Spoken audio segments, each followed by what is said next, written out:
은혜 안에서 함께 예배하는 분들이 모였습니다. 주께서 사랑하시고 또 예쁘게 보시는 그 귀하신 은혜가 우리 가운데 넘쳐서요, 오늘 다른 어느 때보다도 주가 주시는 기쁨과 평강 가득하고 기도에 놀랍게 응답하시는 기적의 밤이 될 줄 믿습니다.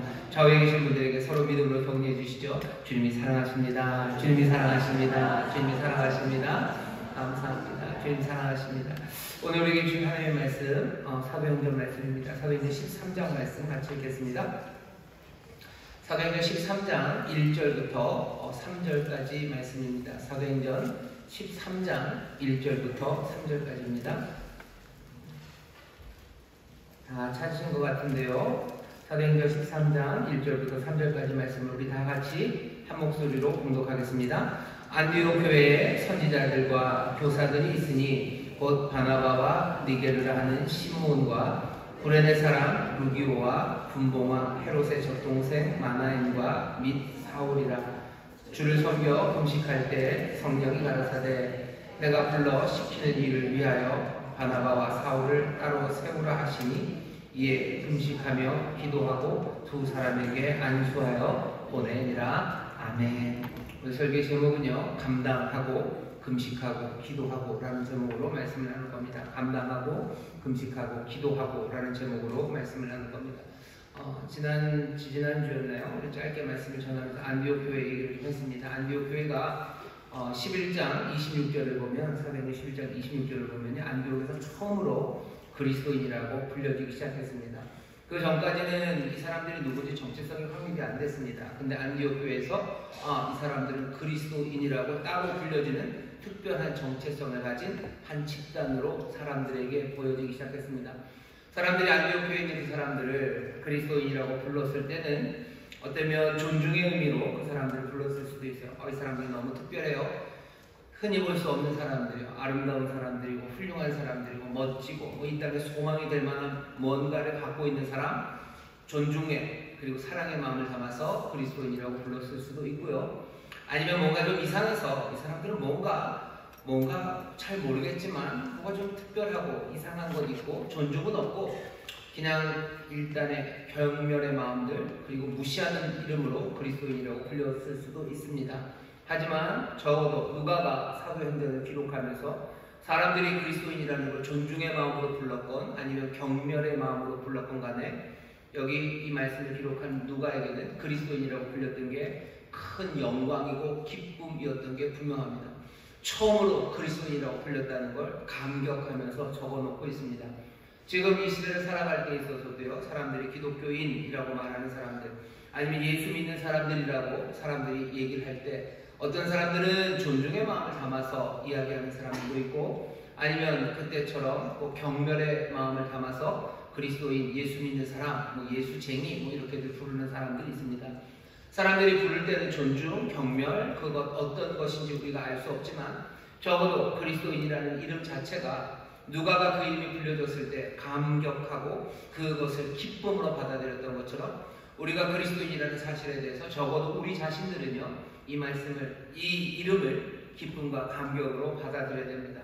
내가 그리스도인, 그리고 우리가 그리스도인이라는 이 사실 하나가 우리의 삶에 기쁨이 되고 감격이 되고 그리고 소망이 되는 말씀이 되어야 합니다. 이 이름을 부끄러워할 일 아니고요. 사람이 뭐라 하든 사람들이 존중할 때 부익 웃고 사람들이 경멸하면 숨겨야 되는 이름이 아니라 적어도 우리는 이 이름을 가장 귀하게 여기고 그리고 또 사랑하는 이름이 되어야 됩니다. 우리가 무엇으로 불렸든지 각각의 이름이 다른 이름으로 불려졌을지라도 이제는 우리가 모두 다 그리스도인이라고 불려지는 사람, 내가 그리스도인이라고 불려진다는 사실 자체에 여러분 감사하시고 감격하시기를 주의 이름으로 축원합니다. 이 귀한 이름을 서로 불러주셨으면 좋겠어요. 그리스도인이십니다. 이게 그리스도인이십니다. 그리스도인이십니다. 그리스도인이십니다. 그리스도인이셔요. 그냥 내 친구 아니고 그리스도인입니다. 그리스도인이요. 내 아들 아니고 그리스도인이요. 내 딸 아니고 그리스도인입니다. 내 부모님이기도 하지만 그리스도인입니다. 내가 내 부모님이 그리스도인으로 보여지고 내가 내 자녀가 그리스도인으로 보여지고 내 형제 자매가 함께 있는 우리가 그리스도인으로 보여진다는 것, 그것은 감격스러운 일입니다.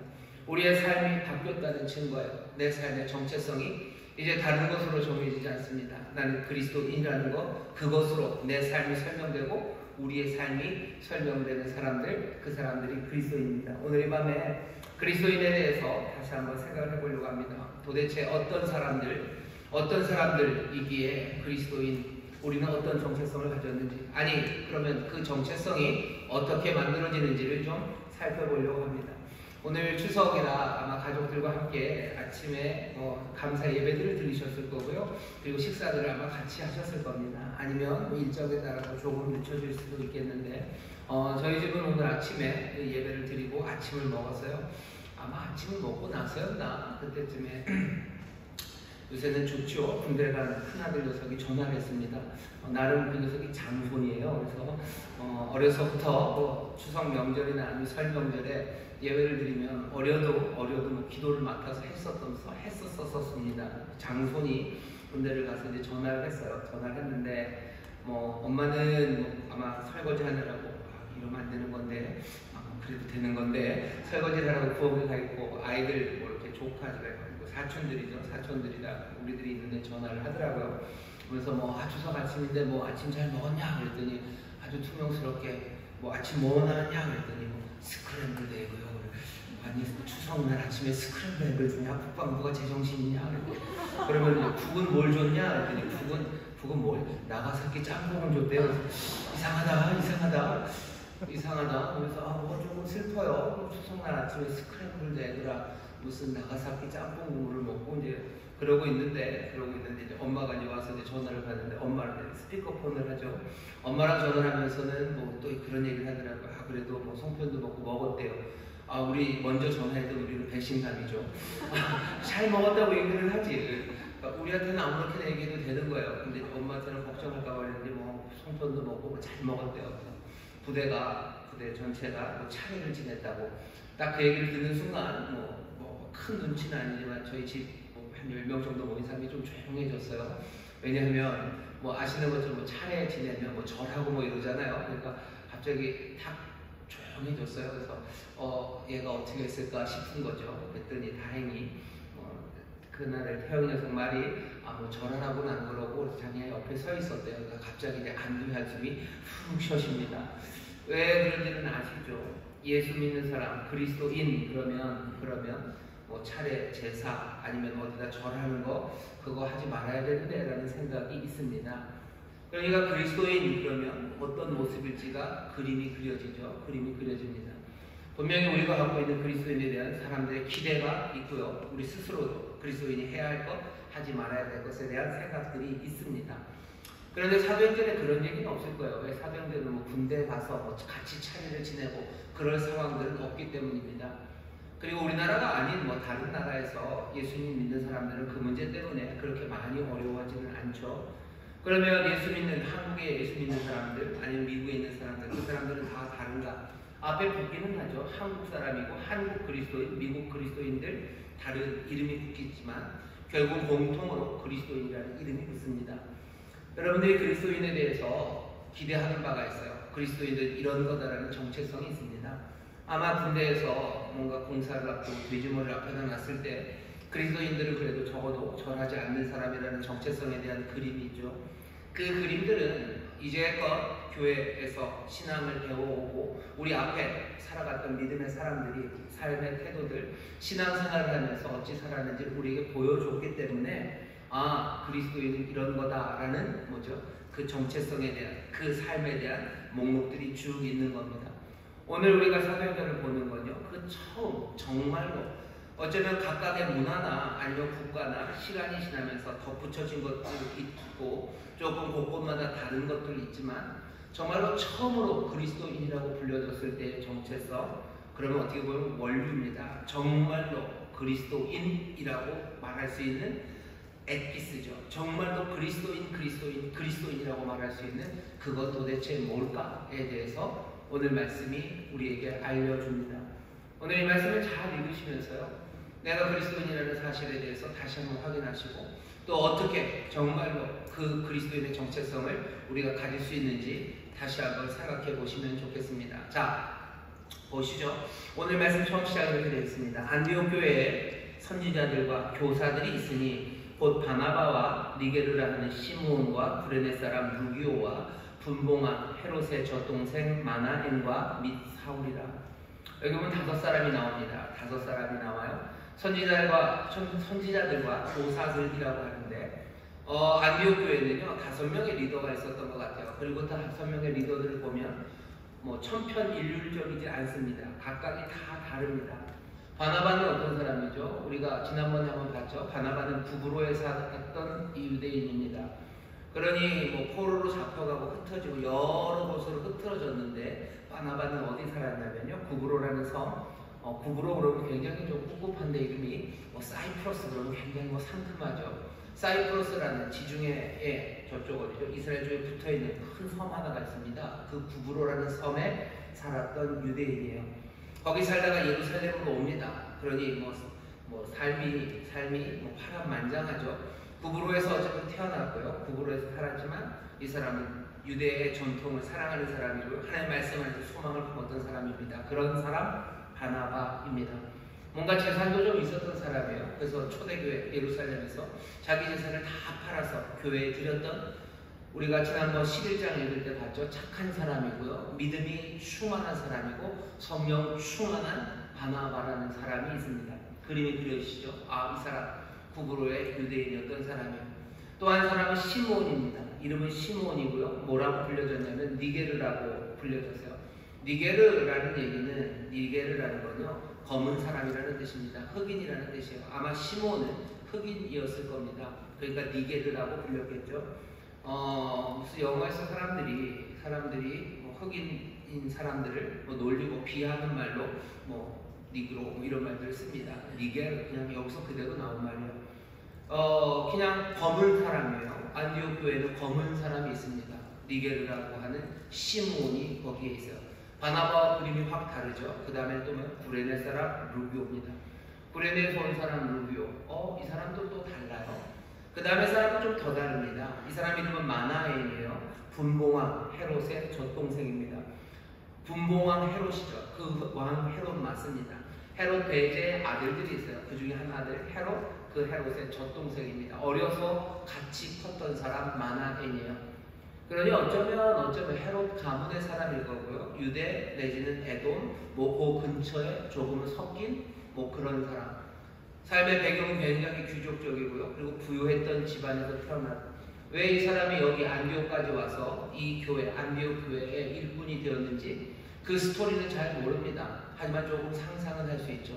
뭔가 인생에 굴곡이 많았을 겁니다. 헤롯 분봉왕의 젖동생이었지만 거기까지 오게 된 것은 어쩌면 궁중 암투에서 밀려났을 수도 있고, 아니면 궁중에서의 삶의 환멸을 느꼈을 수도 있고, 뭐가 됐든지 간에 마나엔은 분봉왕 헤롯과 함께했던 시간을 떠나서 여기 지금 안디옥까지 흘러온 거예요. 그리고 그곳에서 하나님의 말씀을 가르치는 선지자와 교사의 일을 하고 있습니다. 너무 달라요. 바나바, 시므온, 루기오, 또 그리고 마나엔, 정말 다른 사람들 넷이 있어요.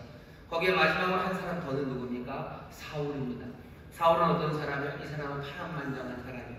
바리새인 중에 바리새인이요, 유대인 중에 유대인, 아니 히브리인 중에 히브리인이요, 가말리엘 문화에서 배웠던 사람이요, 로마의 시민권을 가진 사람이요. 어쩌면 그 당시 엘리트의 엘리트입니다.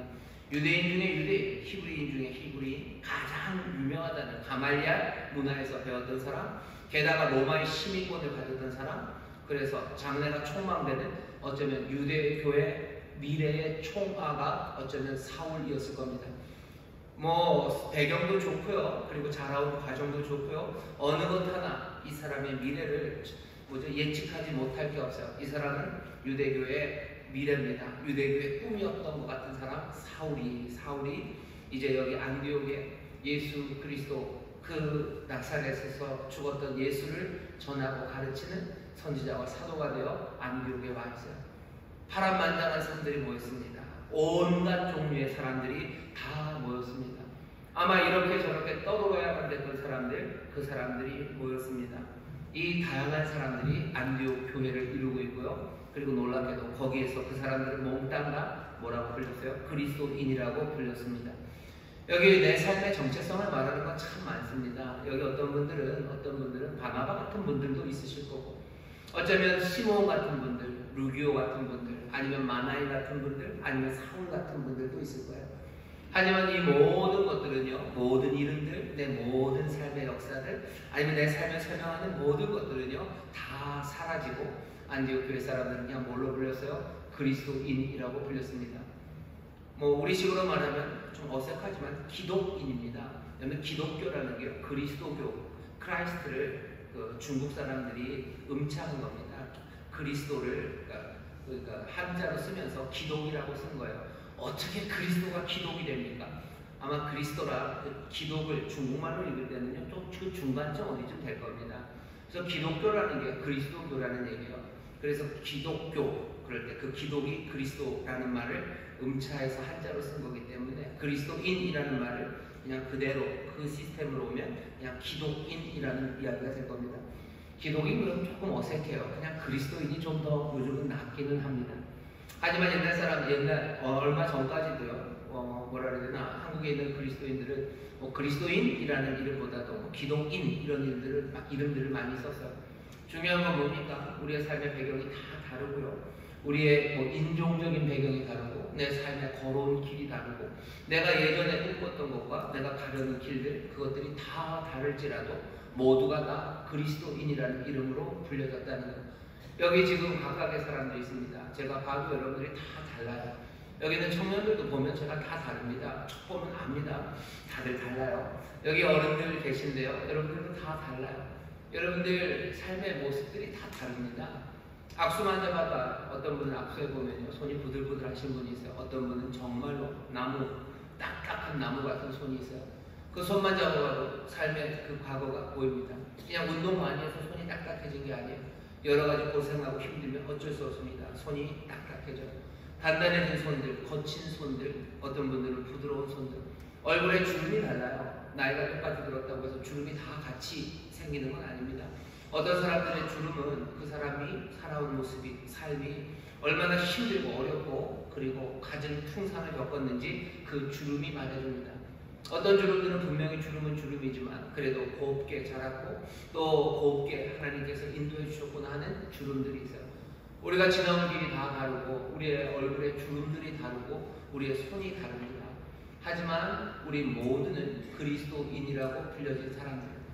우리의 삶에 대해서, 내 정체성에 대해서 내가 누군지를 말할 때 내가 이제껏 살아왔던 삶의 과정들, 다양한 배경들, 그것들 다 많아도 우리가 그리스도인이라는 그 이름 하나가 우리 안에 다시 한번 내 삶의 정체성으로 붙잡혀져야 합니다. 안디옥 교회는 그런 곳이에요.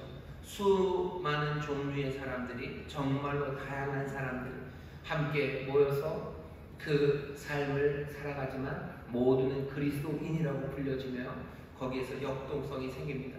여기 많은 달랐던 사람들은 그냥 다른 것으로 나누면 오합지졸이 될 거예요. 콩가루가 될 겁니다. 하지만 이 다양한 사람들이 그리스도인이라는 한 이름을 가졌을 때요, 그 모든 다양함은 역동성이 되어가기 시작하는 거예요.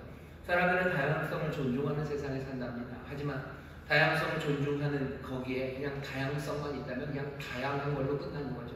하지만 그것이 한 이름으로 불려지기 시작할 때 거기에 놀라운 역동성이 그리고 그 변화의 힘이 생겨나는 겁니다. 교회의 여러 가지 역사, 여러 종류의 삶을 살았던 사람이 모여있는 것은 약점이 아니에요. 하지만 우리가 그리스도인이라고 묶여지지 않는다면 그냥 서로 뿔뿔이 흩어지고 별것 아닌 어쩌면 힘없는 공동체가 될 겁니다. 하지만 여기 모여있는 우리 여러 다른 종류의 사람들이 그리스도인으로 묶여지기 시작할 때 나타나는 그 역동성, 그 힘들, 그리고 그 찬란한 영광을 우리가 함께 소망하기 시작하게 됩니다. 내가 그리스도인이라는 것, 그것뿐만이 아니라 여기 이 다양한 사람들이 그리스도인이라 한 이름으로 묶였다는 그 놀라운 사실에 여러분들 감격하시고 기대하시기를 주의 이름으로 축원합니다. 다른 사람들이 한 이름을 가져서 어떻게 그런 일이 일어납니까? 여기 5명의 이 다양한 사람들은 선지자들 그리고 교사들이라고 불림받았습니다. 이 사람들이 했던 일은 선지자의 일이에요. 그리고 교사의 일입니다. 안디옥 교회는 선지자가 있었어요. 그리고 안디옥 교회는 교사가 있었습니다. 거기에 있는 성도들이, 거기에 있는 사람들이 그리스도인이라는 한 이름으로 불려진 것, 이 선지자, 이 교사들 때문입니다. 선지자라는 건 무슨 뜻입니까? 교사가 뭡니까? 비슷비슷하죠. 하지만 느낌은 좀 다릅니다. 뭐 구약 성경에 있었던 이야기들 그리고 신약을 넣으면서 전체적으로 보면 선지자들 약간 느낌이 이런 거예요. 뭔가 앞날에 대한 이야기입니다. 앞날에 대한 것, 하나님의 뜻 그것들을 분별해요. 이 시대 하나님의 뜻이 무엇인지를 분별하는 어쩌면 아주 민감한 사람들이 선지자들이에요. 지금 여기서 일어나고 있는 일들이 뭔지를 알아요. 하나님의 뜻 안에서 압니다. 그리고 앞으로 어떻게 가야 할지 그 방향을 깨닫고 그리고 그 방향을 하나님으로부터 받아 사람들에게 전하는 사람, 그 사람들이 선지자들입니다. 옛날에도 그랬어요. 엘리야가 그랬어요. 엘리야가 그 시대에 많은 사람들이 바알을 섬기는 세상, 이제는 여호와의 세상이 아니라 바알의 세상이 되었다고 말할 그때도 엘리야만은 아니 여전히 엘리야 말 그대로 나의 하나님은 여호와가 하나님이라고 주장하면서 이 나라가 어떻게 되어야 되는지 여호와 앞에 다시 돌아오지 않는다면 비는 내리지 않을 거라고, 비를 내리시는 하나님이시라고, 온 이스라엘은 하나님 여호와 앞으로 나와야 된다고 이 시대에 대한 분명한 판단, 분석 그리고 앞으로 나아갈 길을 알렸던 사람이 엘리야입니다. 이사야도 마찬가지예요. 예레미야도 마찬가지입니다. 에스겔도 마찬가지예요. 모든 선지자들 이 시대가 어떤 시대인지를 분명히 깨닫고 하나님께서 하나님의 뜻 안에서 앞으로 어떻게 가야 되는지 그것들을 말하는 사람들, 하나님의 뜻을 분별하며 전하는 사람들, 그 사람들이 선지자입니다. 선지자는 구약에만 있습니까? 아니요. 안디옥 교회도 선지자들이 있습니다. 선지자들이 있어요. 누가 선지자 노릇합니까? 교회에서 누가 선지자 노릇합니까? 여기 5명이 이 일을 감당합니다. 이 일을 감당하는 사람들이 교회에 있어야 돼요. 바라기는 꽤나 많은 시간들 그 일을 맡겨준 사람들은 누구냐면요, 교회에서 말씀을 전하는 사람들입니다.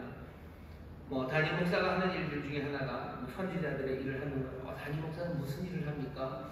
뭐 그냥 아무것도 안 하고 그냥 앞에서 자본주의 미소를 띠면서 환영하고 그냥 잘 된다고 위로하고, 아니요, 그냥 잘 된다고 위로 잘하고 격려하고 재밌게 해주는 사람, 그 사람이 담임 목사는 아니에요.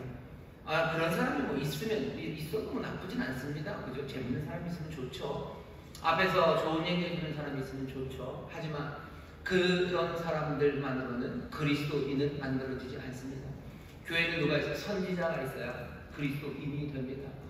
우리 교회도 마찬가지예요. 아니 어느 교회라도 주께서 우리를 사랑하시고 그리스도의 몸된 교회를 세우셨다면 분명히 선지자를 주실 것을 우리는 믿고요. 그리고 그 선지자의 직임을 감당할 것을 위해서 기도하고 또 그것들을 기대하고 소망해야 됩니다.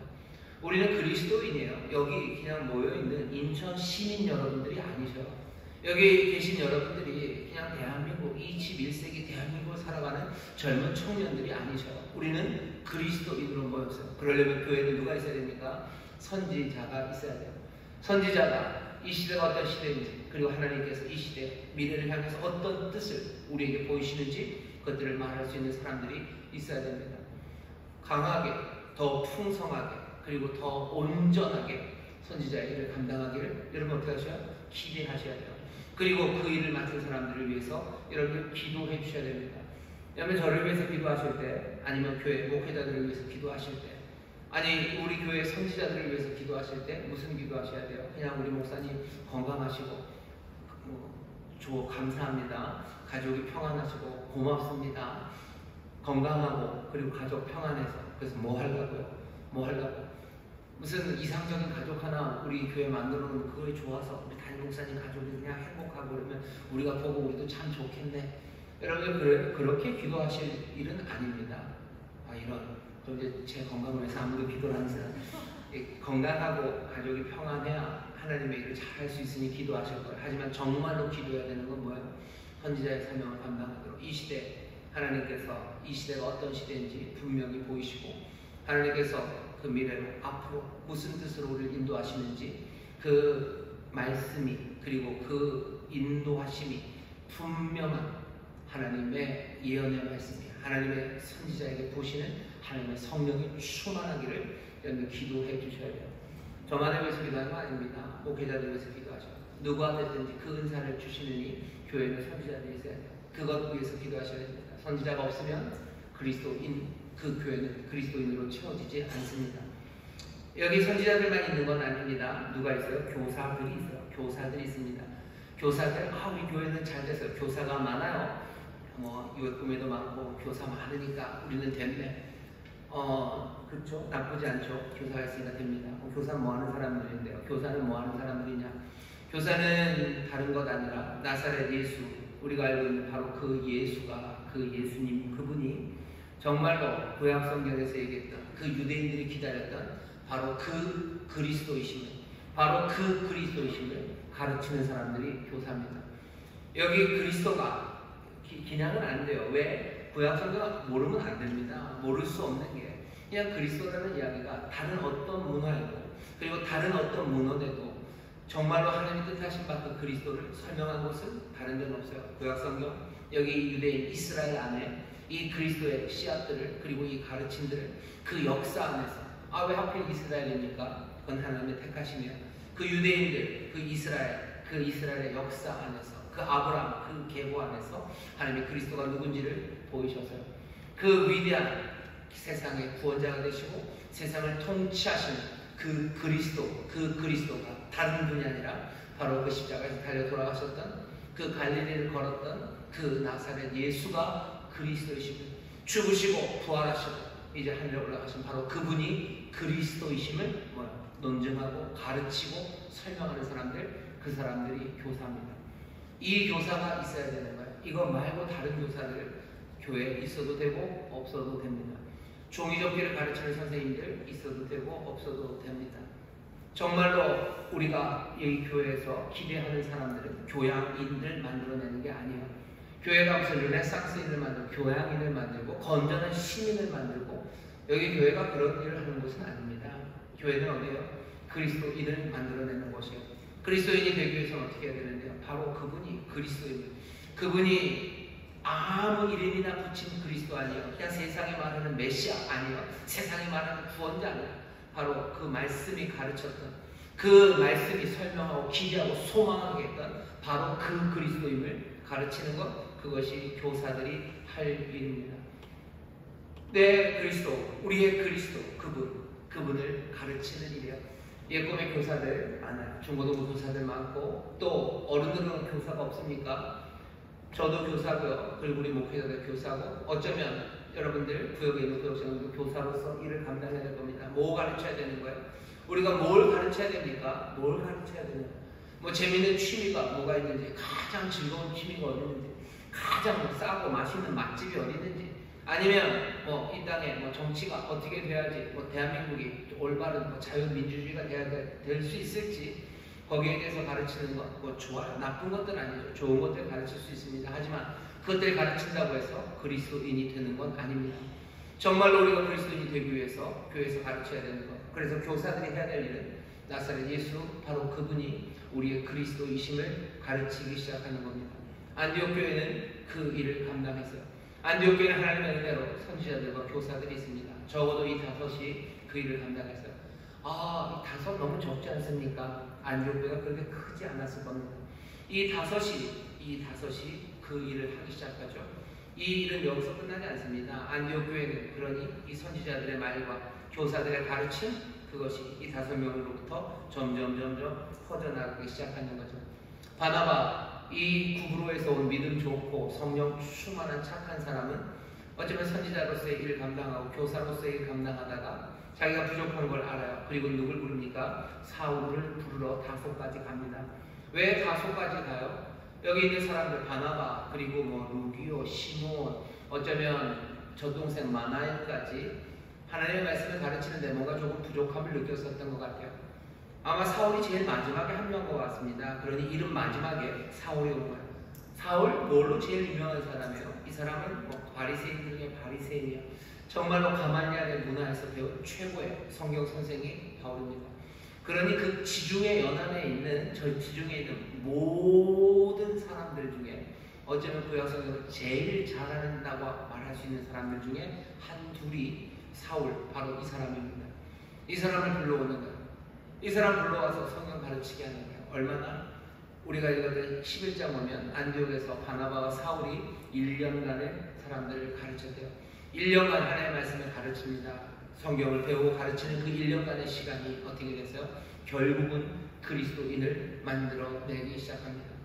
성경을 가르치는 은사, 그 은사가 성령님이 주신 은사죠. 은사가 여기 안디옥으로 와요. 은사를 받은 사람들은 성실하게 그 은사로 성경을 가르칩니다. 그러면 안디옥에 있는 그 교인들은 어떻게 했겠습니까? 그 은사 주신 그 선물을 기쁨으로 영접하는 거예요. 가르치는 은사를 우리에게 주셨어요. 그러니 그 은사를 이 사람들이 받는 거예요. 결국 그 은사는 누가 받은 겁니까? 가르치는 은사는 바울이 받은 것이기도 하고요. 그리고 또 안디옥 교회가 받은 거예요.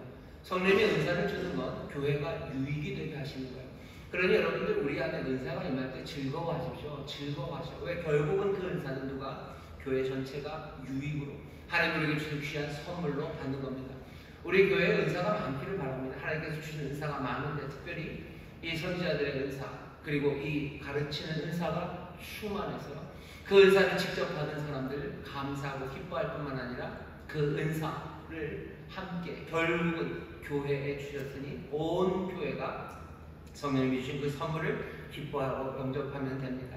자, 그러니 뭐 해야 되는 거예요? 선지자들 통해서 교사들 통해서 교회는 그리고 하나님의 사람들은 그리스도인이 되어가고 교회는 든든하게 서가는 겁니다. 선지자들은 어떤 사람들이에요? 결국 사람들을 민감하게 만드는 거예요. 사람들을 깨어나게 만드는 겁니다. 민감하게 만들어요. 민감하게 만든다는 건 약간 좀 민감하고 불안합니다. 프레자일 그러죠. 부서지기 쉬워요. 선지자들은 사람들을 부서지기 쉽게 만듭니다. 왜? 눈물 나게 만드는 거예요. 가슴이 깨지게 만들고요. 그리고 내 삶을 깨뜨려서 앞으로 가게 만들어요. 선지자들은 그래서 조금은 위험한 사람들입니다. 삶을 민감하게 만들어요. 센시티브하게 만들어요. 그러니 선지자들 때문에 사람들은 밤에 잠을 못 자는 거예요. 눈물 흘리는 거예요. 가슴 아픈 거예요. 그리고 그 앞날을 향해서 어찌할 까 모르는 떨리는 마음들, 그 마음들이 생기는 겁니다. 그리스도인들은 누구예요? 선지자들을 통해서 민감해지는 사람들입니다. 민감해지는 거예요. 내가 점점점 민감해져요. 이 시대에 하나님의 뜻이 뭔지 그것들이 보여지기 시작하면 이전에는 아무것도 아니었던 시간들이 점점점 무겁게 다가옵니다. 전에는 그냥 살만했던 세상이 내가 눈물 나기 시작하는 거예요. 내가 전에는 무시하고 지나가도 됐던 것들이 나를 가슴 아프게 합니다. 그러니 밤잠 못 자는 시간들, 하나님께 눈물 흘리는 시간들, 마음이 점점 깨지는 시간들이 많아져요. 선지자들 우리를 민감하게 합니다. 그리고 우리를 연약하게 만들고 우리를 깨뜨려요. 내가 이 앞날을 어떻게 합니까? 이제껏 살아가는 대로 살 수 없을 것만 같아요. 왜? 선지자들을 통해서 하나님의 뜻이 내게 전해지면 내 삶은 이전과 같을 수가 없을 것만 같아요. 이전과 같을 수만 없어요. 이전에 안전하고 단단했던 내 삶은 이제 무너져 내릴 것만 같고 나는 뭔가를 깨뜨리고 나가야 될 것만 같은 그런 시간입니다. 예레미야가 너무 몸부림치는 거예요. 예레미야가 왜 나에게 이런 말씀을 주셨냐고 그러면서 내가 이 말씀 전하지 않으면 내게 화가 있을 거야. 내 안에서 불 붙는 것 같아서 내가 살 수 없다. 왜 하나님 나를 이렇게 만들었냐고 예언자, 선지자였던 예레미야가 부르짖습니다. 선지자들이 우리에게 은사로 와서 그 선지자들을 통해서 이 시대에 대한 하나님의 분석과 그리고 이 시대 하나님께서 우리를 어디로 이끌어갈지에 대한 그 뜻을 우리에게 선포하기 시작하시면 우리는 그렇게 민감해지고 깨지기 쉬운 사람이 되어갑니다. 그리스도인들은 그런 사람들이에요. 그러니 많이 울어요. 그러니 밤잠 못 자는 시간들 많고요. 밥 못 먹을 때 많습니다. 밥만 잘 먹더라. 그런 노래 있는데요. 밥만 잘 먹는 사람들, 그 사람들은 그리스도인들이 아니기가 쉬워요. 오늘 설교의 제목입니다. 감당하고 금식하고 기도하고요. 감당하고 금식하고 기도하고. 왜? 교회는 선지자들이고 그 선지자들을 통해서 우리를 그리스도인이 되게 하시기 때문입니다. 교사들은 또 뭔데요? 교사들은 반대입니다. 교사들이 하는 일은요, 성경 공부를 통해서 나사렛 예수, 바로 그분이 그 아름다우시고 놀라우시고 그 찬란했던 그 예수, 바로 그분이 정말로 은혜와 긍휼, 자비 가득하신 하나님이 누군지를 보이시며 이제는 우리의, 아니 세상의 그리스도가 되시는, 구체적으로 우리에게 가르치는 거예요. 우리에게 그리스도가 계십니다. 우리의 왕이 계셔요. 우리의 구원자가 계셔요.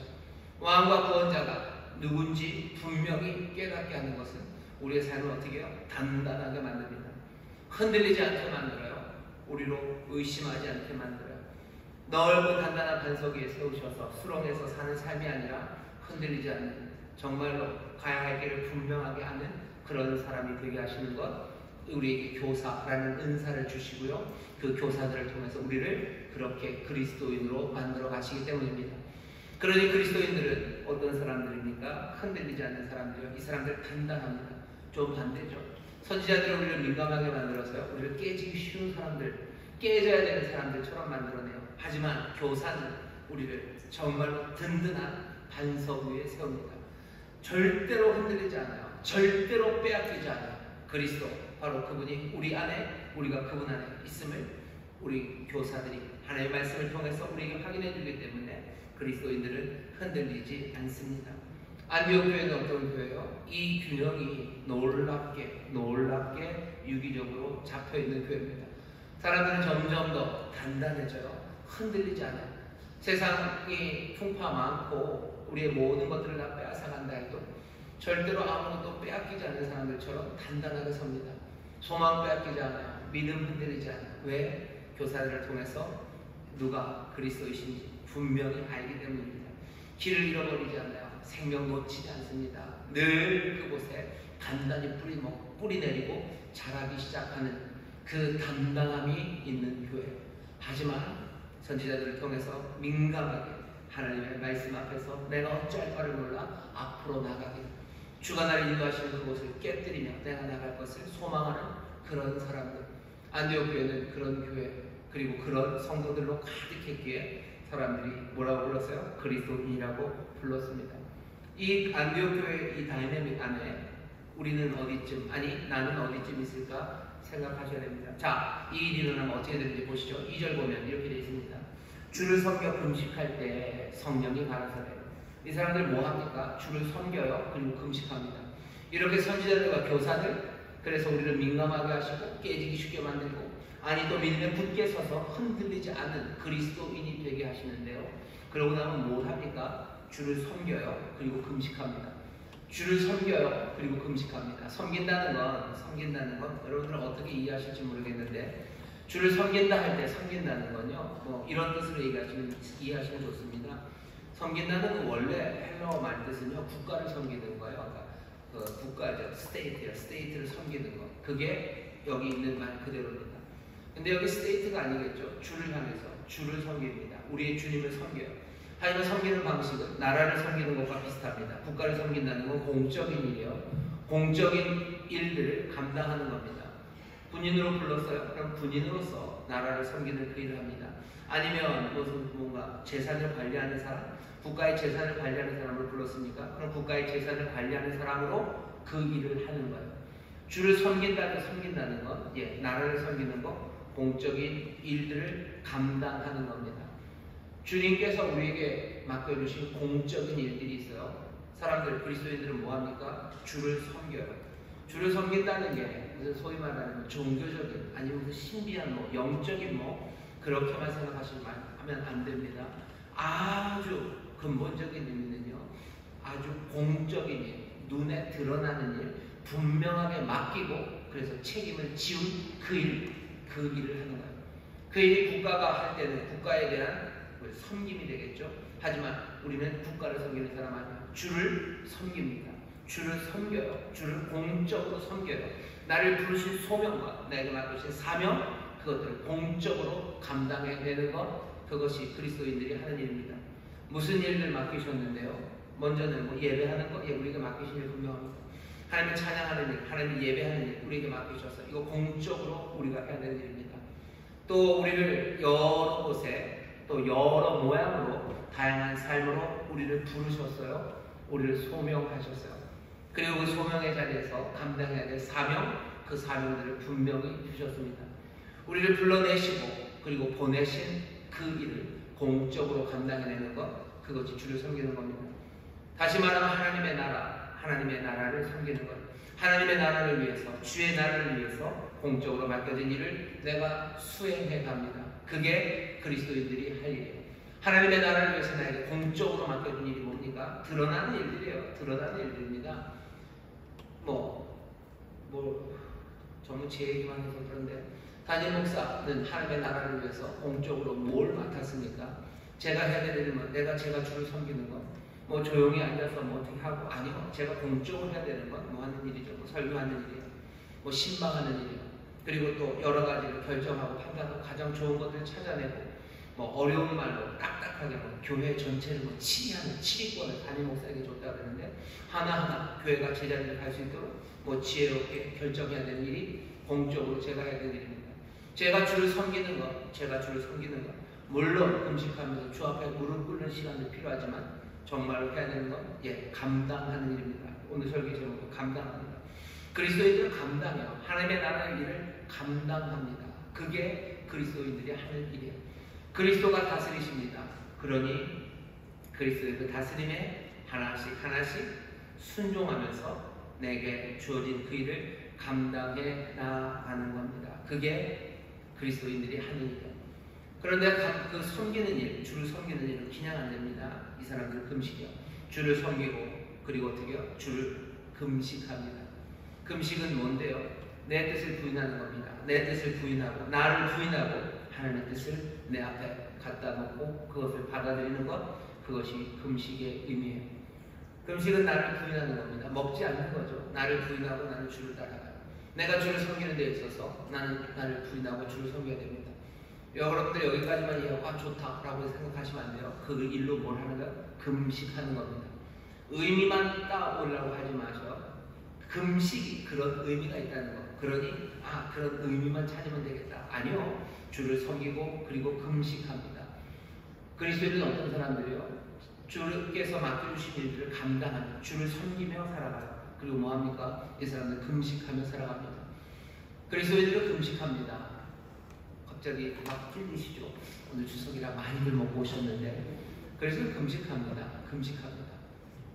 금식하면서 확인하는 거죠. 내가 나를 부인하고 내 삶에 하나님의 뜻이 내 앞에 우선적으로 있는 거예요. 금식하는 것, 그것이 왜 우리가 금식하는 건 뭐 무슨 종교적인 거고, 금식하는 건 자기 자랑하는 거고, 뭐 예수님도 이 땅에 계셨는데 뭐 이 땅에 계셨는데 잘 먹고 잘 드셨다고. 예수님 잘 먹고 잘 드시지만 하시지 않으셔서 예수님 금식을 많이 하셨습니다. 드러내고 자랑하지 않으셨을 뿐이지 예수님 금식하셔요. 예수님 금식하시고 예수님 하나님의 나라를 섬기기 위해서 모든 건 내어놓으시고 자기의 뜻 아니라 아버지의 뜻을 이루기 위해서 걸어가셨던 분이요. 그리스도의 사람들은 누굽니까? 주를 섬겨 금식하는 사람들입니다. 주를 섬겨 금식합니다. 그러면서 나아갑니다. 금식은 굉장히 그래서 중요합니다. 금식은요 우리를 민감하게 만들어요. 아주 민감하게 만듭니다. 얼마나 민감하게 만들어요? 얼마나 민감하냐면요 배가 텅텅 비면 그죠? 울립니다. 그러니 딴 데는 안 들렸던 소리들이 들려요. 어떤 소리? 꼬르륵 소리가 들립니다. 딴 데는 안 내려갑니다. 내려갑니다. 근데도 왜 안 들려요? 왜 안 들려요? 꽉 차 있으니까 안 들리죠. 하지만 비어있을 때 그 소리들이 들려요. 비워놓는 거죠. 나 자신을 비워야 돼요. 내 주장을 비워야 돼요. 내 배를 비워야 됩니다. 그래야 울려요. 그래야 크게 들려요. 그래야 명확하게 들립니다. 금식은 그것을 통해서 우리의 감도를 높여요. 아주 민감하게 하나님의 뜻이 들립니다. 하나님의 뜻을 따라 살려면 어쩔 수 없어요. 금식하는 수밖에 없습니다. 금식 중에 한 개인이 금식 중에 하나님의 뜻이 들려요. 한 개인뿐만 아니라 한 공동체가 금식 중에 하나님의 뜻이 들립니다. 왜? 나를 부인하기 때문에. 나 자신을 부인하고 하나님 앞에 나가기 시작할 때 내 주장이 강하면 하나님의 말씀이 들리지 않습니다. 예수님도 요한복음 7장 17절에서 그러셔요. 너희가 아버지의 뜻을 행하려고 하면 이 말이 아버지께로부터 온 건지 아니면 사람에게서 온 건지 너희가 분별할 수 있을 텐데 너희가 순종하려는 마음, 그렇죠? 순종하려는 마음 없이 네 주장하고 있으니 하나님의 말씀으로 들리지 않는다. 내 주장 그거 버려라. 내 주장이 강하면 들리지 않으니 내 주장을 비워야 하나님의 말씀이 들립니다. 내 배가 부르면 하나님의 말씀이 들리지 않습니다. 말씀하셔도 들리지 않아요. 그러니 금식하는 것. 우리는 주를 섬겨요. 감당할 일을 공적으로 감당하고 뭐 하는 거예요? 금식합니다. 공적으로 감당하기 위해서는 내 뜻 말고 아버지의 뜻, 그 뜻을 따라가야 됩니다. 아버지의 뜻을 따르기 위해서 섬기고 주를 섬기고 금식하는 사람들에게 하나님은 어떻게 하셔요? 성령을 통하여 기습적인 명령을 내리십니다. 오늘 2장 2절을 보면 13장 2절을 보면 주를 섬겨 금식할 때 어떤 일이 일어납니까? 성령이 말씀을 하셔요. 주를 섬겨 금식할 때 모든 것들이 순탄하게 합력하여 선을 이루더라. 그런 얘기가 참 좋을 텐데 금식하고 섬기고 금식할 때 성령님이 말씀하십니다. 성령님이 말씀하셔요. 성령이 가라사대 내가 불러 시키는 일을 위하여 바나바와 사울을 따로 세우라 하시니. 여기는 기습적인 명령이에요. 왜 기습입니까? 성령님이 지금 하시려는 건 뭐예요? 바나바 그리고 사울을 따로 떼서요 다른 데를 보내시려는 거예요. 바나바와 사울이 누군데요? 선지자와 교사들 그룹의 처음이고 나중입니다. 바나바 뚱뚱뚱 제일 나중이 거기서 사울이에요. 바나바와 사울 안디옥 교회 처음과 나중에 안디옥 교회 어쩌면 전부입니다. 안디옥 교회가 갖고 있는 가장 좋은 것은 바나바와 사울이었어요. 근데 그 바나바와 사울을 성령께서 따로 떼어내시겠다 합니다. 이건 성령님의 기습이에요. 자기를 부정하지 않는 사람들, 금식하지 않는 사람들에게는 말씀하셔도 들려오지 않습니다. 하지만 이 섬기고 금식하는 사람들, 감당하고 금식하는 사람들에게는 성령의 이 기습적인 명령이 들려오기 시작합니다.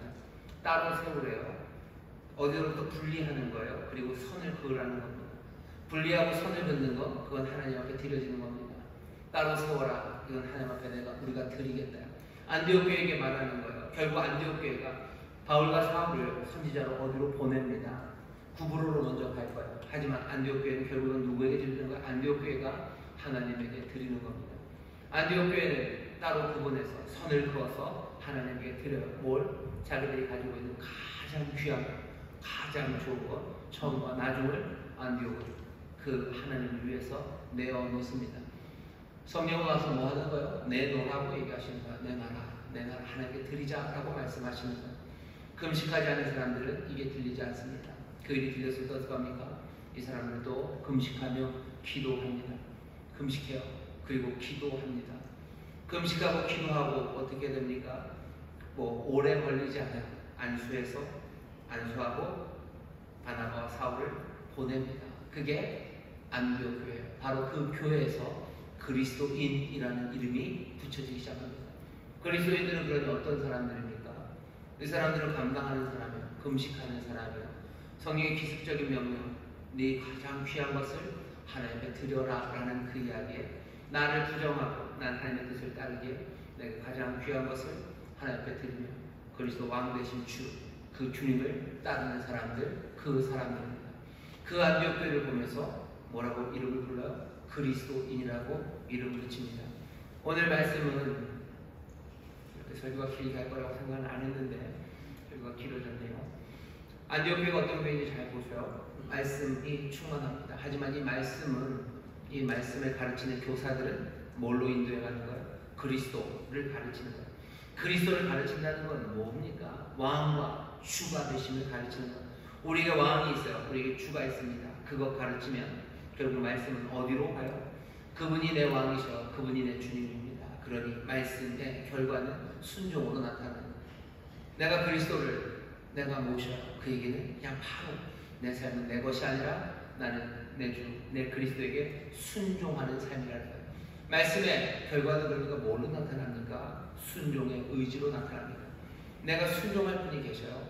내 뜻이 말고 내가 따라야 되는 뜻이 있어요. 그것들을 발견하는 것, 그것은 말씀을 통해서입니다. 성경을 자꾸 읽으면서 하나님의 말씀을 점점 깨달아가면서 여기 그리스도가 계심이 점점 분명해지면서 내 삶은 어떻게 돼요? 순종으로 무릎 꿇게 되는 겁니다. 그러니 말씀을 많이 깨달아 아는 사람들은 겸손하게 그 앞에 늘 무릎 꿇어요. 늘 신중하게 뒤로 빼는 게 아니라 말씀을 더 사모하고 그리스도를 더 붙잡는 사람들은요, 그 뜻 앞에 누구보다도 빨리 달려갑니다. 깨어지기 쉬운 삶을 향해서 달려가기 시작하는 것, 그건 왜 그렇습니까? 말씀이 우리를 그렇게 인도해요.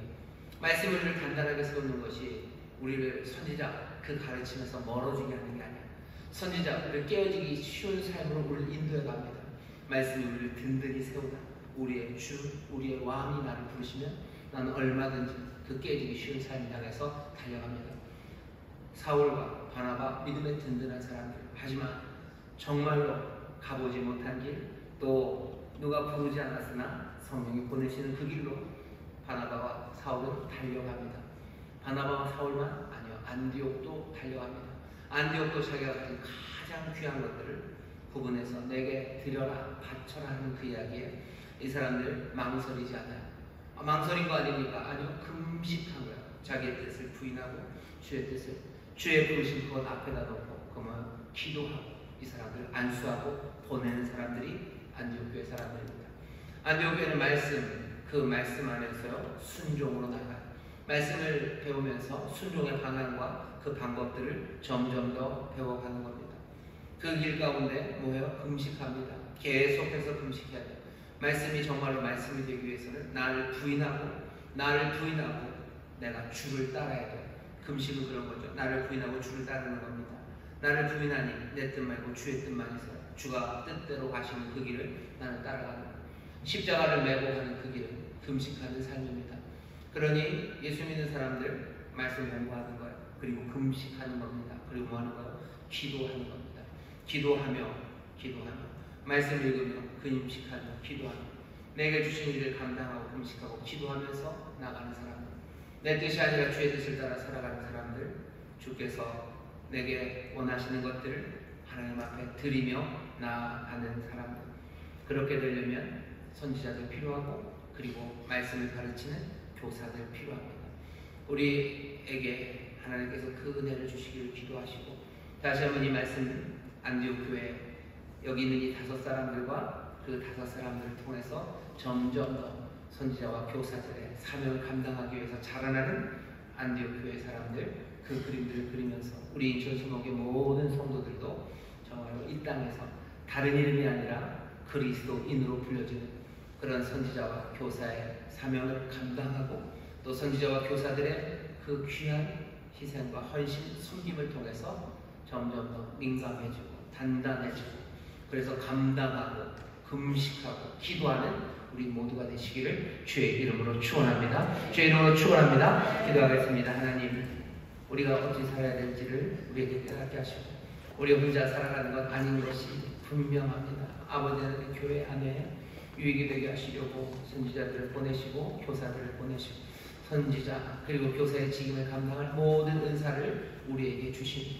그 귀한 은혜의 선물들을 교회가 기쁨으로 받아 정말로 점점 더 민감해지며 점점 더 단단해지는 하나님의 사람들 되게 하시사 늘 주께 섬기고 또 금식하고 기도하는 아버지 하나님 귀한 그리스도의 사람들 되게 하여 주시옵소서. 여기에 하나님의 역사가 나타나며 또 여기에 주가 다스리시며 또 주가 구원하시는 그리스도의 놀라우신 구원의 선물과 또 새롭게 하시는 그 귀한 소망이 우리 가운데 가득하게 될 줄 믿사오니 하나님의 나라가 권능으로 임하고 주의 다스림 가운데 생명 풍성해지는 그 귀한 곳, 만물을 충만하게 하시는 그 그리스도가 충만하게 채우시는 우리 교회 또 모든 성도들이 되게 하여 주시옵소서. 감사드리며 예수님 이름으로 기도하옵나이다. 아멘. 이제는 통성을 기도하실 때 오늘 설교 제목입니다. 감당하고 금식하고 기도하고 라고 되어 있어요.